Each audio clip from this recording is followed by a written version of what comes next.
Sadaka telefonon Minen për ta paralajmëruar se Gjian ka filluar të dyshojë dhe se shumë shpejt do të përballet me pyetjet. Ajo jep udhëzime të qarta që të mos tregojë asgjë, pavarësisht se çfarë mund të thotë apo të nënkuptojë Gjiani. Sadaka tjetër thekson se situata është e rrezikshme dhe se çdo gabim mund të prish planin e tyre.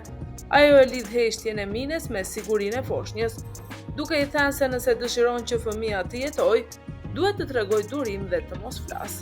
Gjithashtu e këshillon të ndjek me përpikmëri udhëzimet e mjekut për të shmangur çdo problem me shtatzanin. Sipas parashikimit të Sadakat, në këtë përballje, Gjian e thërret Minen për të marrë një përgjigje të drejtë nëse ajo është shtatzan apo jo. Ai tregohet i drejtë dhe këmbgulës, duke mos pranuar shmangje apo përgjigje të paqarta. Minen përpiqet fillimisht të shmang pyetjen dhe të reagojë me ironi, por Gjian vazhdon të kërkojë një përgjigje të qartë. Ai thekson se nëse ajo është shtatzan, nuk ka arsye për të fshehur dhe se askush nuk mund ta dëmtojë fëmijën. Biseda merr një ton paralajmërues kur Gjian e bën të qartë edhe nëse Minen po gënjen. Pasojat për të do të jenë të rënda. Nga ana tjetër, Minen mohon shtatzanin, por tensioni mes tyre mbetet i fortë dhe mosbesimi është i dukshëm. Në spital Gjian përballet me Naren, ajo shqetësohet për gjendjen emocionale të tij. Më pas biseda kalon tek Mine. Gjian tregon se ka folur me të dhe se ajo mohon të jetë shtatzan. Ai thekson se ka siguruar Minen që nuk do t'i bënte asgjë fëmijës nëse do të ekzistonte, por pavarësisht kësaj, ajo vazhdon ta mohojë. Të dy bien dakord se e vërteta do të dalë në dritë me kohën, ndërsa mbes tyre mbetet një ndjenjë pasigurie dhe dyshimi nëse Mine po thotë të vërtetën apo jo.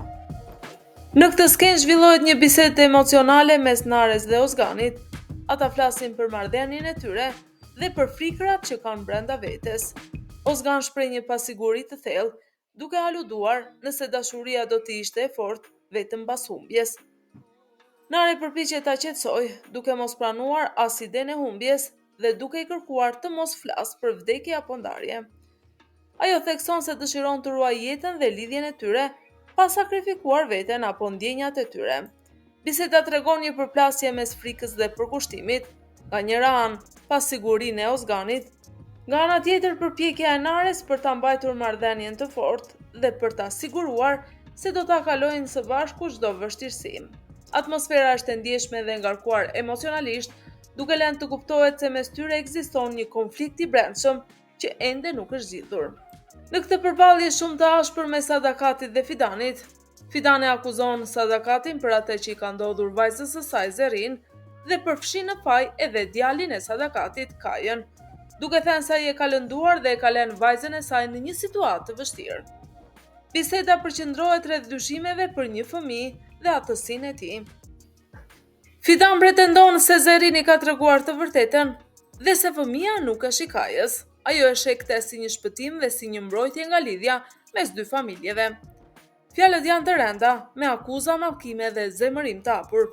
Përballja tregon armiqsinë e thellë mes dy familjeve dhe faktin që marrëdhënia mes tyre tashmë është thyer plotësisht. Pas largimit të Fidan, Sadaka telefonon Kajën me një ton të ashpër dhe autoritar. Ajo është e zemëruar dhe e drejtë, duke fajsuar për situatën që është krijuar. Ajo i thot qartë se Zerin, për të cilën bëhet fjalë, nuk është shtatzan prej tij, por prej Demirit. Për ta bërë mesazhin edhe më të fortë, Sadaka e paralajmëron se nëse ai vazhdon të ndryjë apo të shqetësojë vajzën, do të përballet me pasoja shumë të rënda. Biseda tregon kontrollin dhe ndikimin që Sadakat ka mbi Kajën, ndërsa ai nga ana tjetër përgjigjet shkurt dhe pranon fjalët e saj, duke lënë të kuptohet se ndodhet nën presionin e autoritetin e saj. Nga ana tjetër, Kaja pret Zerinin në hyrje të shkollës. Ai kërkon konfirmim të drejtë nga Zerin për aftësinë e fëmijës, duke insistuar që ajo ta shikojë në sy dhe t'i thotë të vërtetën. Ai duket i lënduar dhe i përçar mes dashurisë dhe krenarisë. Kur Zerin pranon se fëmia është i Demirit, Kaja reagon me zemërim dhe dëshpërim. Ai kërcënon se do ta harrojë dhe do të martohet me dikë tjetër, duke u përpjekur të mbrojë veten nga dhimbja. Fjalët e tij tregojnë konflikt të brendshëm, sepse pavarësisht zemërimit, ndjenja për të është ende e fortë. Zerin nga ana tjetër tregohet e prerë dhe realiste. Ajo bën të qartë se një ardhme mes tyre nuk ishte e mundur dhe se fëmia nuk është i tij.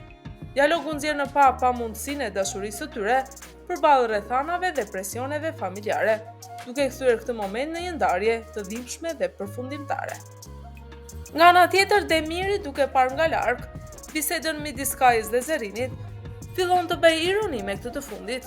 Ai e pyet për përgjegjësinë e saj dhe për faktin se fëmia është i tij, duke i bërë të qartë se situata është pasojë e veprimeve të saj. Ai tregon zhgënjim dhe pak kënaqësi, ndërsa përpiqet të ruajë qetësinë. Zerin nga ana tjetër duket e shqetësuar dhe nervoze, duke i thënë Demirit se blerja e sendeve për foshnjën është e parakohshme dhe e papërfunduar, sepse fëmia nuk ka lindur akoma. Ndërsa në këtë pjesë të historisë, Sadakat ka një qëllim të qartë. Ajo dëshiron që Kaja të martohet me dikë tjetër, duke menduar se kjo do të zgjidhë probleme dhe do të largojë nga dhimbja për Zerinin. Ajo e shtyn dhe e këshillon vazhdimisht për këtë drejtim, duke përdorur autoritetin dhe presionin e saj. Nga ana tjetër, Nare, Gjian dhe Alia ndërhyjnë për ta këshilluar Kajën që të mos marrë vendime të nxituara.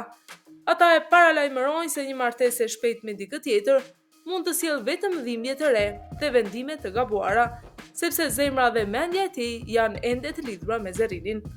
Ata e inkurajojnë të marrë kohë, të shërohet dhe të mos lejojë që zemërimi, xhelozia apo presioni të ndikojnë në vendimet për të ardhmen e tij. Kjo është një bisedë e ngrohtë dhe intime mes Ailës dhe Gjanit. Ata përpiqen të gjenë një moment qetësie dhe të largohen përpara nga tensionet dhe dramat që i rrethojnë. Gjan përpiqet ta qetësojë Alien, duke e nxitur të relaksohet dhe të flasin hapur për ndjenjat e tyre. Ai e pranon se dashuria e lumtur në familjen e tij është e rrallë dhe se është e vështirë të gjesh qetësi në zemër, por megjithatë e propozon një mënyrë për të kaluar pak kohë së bashku dhe për të ndarë ndjenjat pa presion. Gjatë ryezës së mëngjesit, Sadakati flet për kontrollin e mundshëm të martesave dhe lidhjeve, duke treguar se po monitoron familjet e tjera dhe vajzat që mund të jenë të përshtatshme në të ardhmen për Kajën. Në këtë skenë, Nare merr një telefonat nga spitali që ka informacion për Ozganin. Ai tregon Sadakatit se ka një problem me të, që ka pasur një dëmtim dhe nuk funksionon me si duhet në njërën pjesë të fytyrës së tij. Duke dëgjuar këtë lajm, ajo niset menjëherë drejt spitalit. Ajo ndjen një dhimbje të thellë dhe keqardhje për Ozganin, i cili ka mbetur i paralizuar.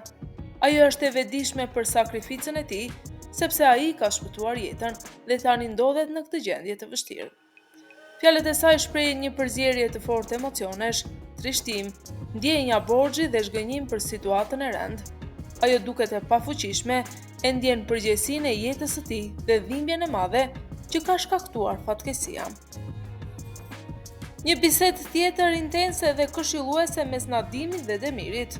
Nadimi bën të qartë Demirit se Kaja dhe Gjan do ta mësojnë të vërtetën, fëmia i Zerinit nuk është i tij.